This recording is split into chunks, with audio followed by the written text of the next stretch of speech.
Hello friends, welcome to my channel Learn with Dr. Khizr. This is the part 22nd video of income from capital gains. In the previous videos we solved problems on capital gains with the adjustment of exemptions.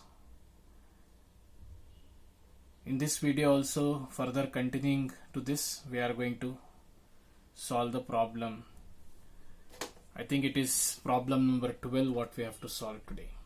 Hope you are understanding my previous videos. If you have any doubts, kindly ask me in the comment section. Do not hesitate. If you have not yet subscribed to my channel, kindly subscribe it and hit the bell icon also, so that you will never miss the latest notifications. So here is the problem. Mr. Prasad sold a residential house property for 12,10,000 on 15th May 2018. The indexed cost of acquisition of the property is 2,27,500. Mr. Prasad holds 51% of shares of ABC Limited on 1st December 2018.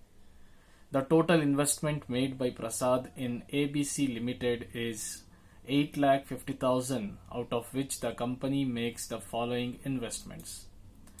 On 1st March 2019, invested a new plant and machinery Rs 4,20,000. On 10th July 2018, invested in old plant and machinery Rs 1 lakh. On 31st March 2019, amount deposited in LG deposit account Rs 2,90,000, that is long-term capital gain account 2,90,000. Compute taxable capital gain of Mr. Prasad for the assessment year 2019-20. So this is the details given. Here the assessee is Mr. Prasad. Right, he has sold a residential house property and the sale value is 12,10,000. He sold on 15th May 2018, means it is in our previous year. They have given further details of index cost of acquisition directly, so here I don't think so it is required to calculate. And whenever index cost of acquisition is given, it is indicating that the asset is long term in nature. Here we did not even identify that. Then they tell that Mr. Prasad holds 51% of shares of ABC Limited on 1st December 2018. So he has invested some amount in ABC Limited and he is having 51% of shares of that company. The total investment made by Prasad in ABC Limited is 8,50,000. So he has made 8,50,000 rupees investment in ABC Limited. Out of this 8,50,000 rupees, which the company make the following investment. Out of which the company makes the following investment. Okay. So ABC Limited further makes the following investment. Of this 8,50,000, how it is being utilized? 4,20,000 is utilized in investing in new plant and machinery. Means they have purchased new plant and machinery for 4,20,000. Then on 10th July 2018, they have purchased or invested in old machine. They have purchased some second hand or old machinery. Then on 31st March 2019, they deposited some amount in long term deposit account, that is capital gain account, 2,90,000. Compute taxable capital gain of Mr. Prasad for the assessment year 2019-20. So here let us start. The assessee is Mr. Prasad. So here before starting, let me tell you that all these points indicate your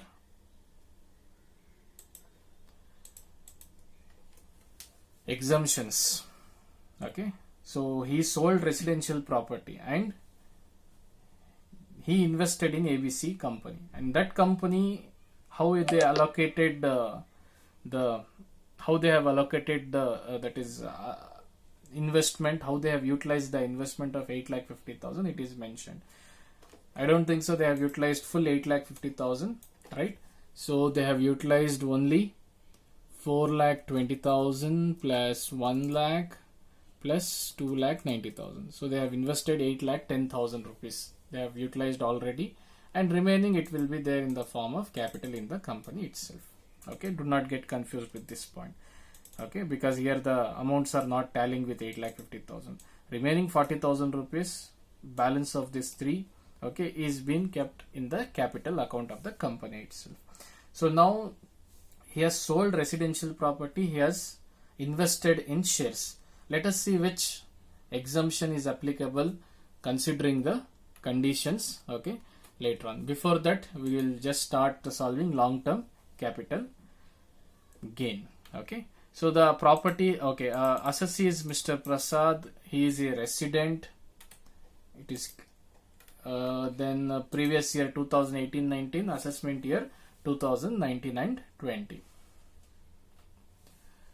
And asset is residential house property sold. Clearly in the question it is mentioned as indexed cost of acquisition, so it is a long-term capital asset. That's the reason I have written here as indexing is given. So the format will start like gross sale consideration. The asset was sold for rupees 12,10,000. So 12,10,000 rupees is your gross sale consideration. Realization expenses is not mentioned, so it is nil. Net sale consideration you will get 12,10,000 as it is. Minus indexed cost of acquisition, already they have given directly here in the second point. So take 2,27,500 directly. No need of applying the formula here because already calculated value is given, indexed value. Then indexed cost of improvement is nil. So if you minus 12,10,000 with 2,27,500, you will get 9,82,500. This is your gross capital gain. Till here I think no more adjustments are there. Very simple the problem it is, and hope you have understood till here. Now comes the exemption. Now under which exemption it is applicable. So here the asset sold is long-term residential house and he has invested amount in shares. So here as per this 54 GB is applicable. Let us just clarify by seeing the things here. Okay, so here is section 54 GB. First condition says that only individual or HUF can claim. Here Mr. Prasad is an individual. First condition is satisfied. Second condition is capital asset which is sold can be any long-term residential house property or land. So here it is a residential house property itself, right? And it is long-term asset also. So second condition is also satisfied. Third condition is he has to purchase equity shares within 1 year prior to the date of sale of the original asset in an eligible company. So he has to purchase the shares. Here don't get confused with eligible company and all. Here it is given in detail which is eligible company, but in the question no details of such things are given. So we will assume that the company is an eligible company itself. Then fourth point is the amount received shall be utilized by the company by purchasing new assets within 1 year from the date of issue of shares. So third thing is he has to purchase the equity shares within 1 year. Okay, just 1 second. When did he purchase this? So he purchased on 1st December 2018, sold on 15th May 2018, right? So he has purchased the asset. Then so this is also satisfied. Then the fourth point says that the amount received shall be utilized by the company. Now wherever he has invested the amount, okay, 8,50,000 invested in ABC Limited, right? So that ABC Limited company should purchase the new assets. Clearly it is mentioned as new assets within 1 year of the date of issue of shares. So in the month of December 2018 he has purchased the shares. From that date till 1 year means 2019 December, within that they had to purchase the assets. How much ever value of the assets they have purchased, new assets, those assets will be, that amount of assets will be exempted from tax. Okay, hope 4 points are also satisfied here. don't worry about eligible company because information is not given. So this we will ignore as of now. How much is the amount of exemption? Now we came to know section 54GB is applicable. How much is the amount of exemption? If the cost of equity shares is more than net sale consideration, entire gross capital gain is exempted from tax. As we saw in 54F, similar way here also they are comparing new cost of equity shares, that is equity shares invested amount with the net sale consideration. If equity shares amount is more than the net sale consideration, entire gross capital gain will be exempted from tax. Second point will be it is opposite. If the cost of the equity shares is less than the net sale consideration, now cost of equity shares are less and net sale consideration is more, in that case formula will be applicable. Okay, as usual we have done this in the previous problems also. So here they have invested shares within 1 year, right? So before December 2019 they have to invest.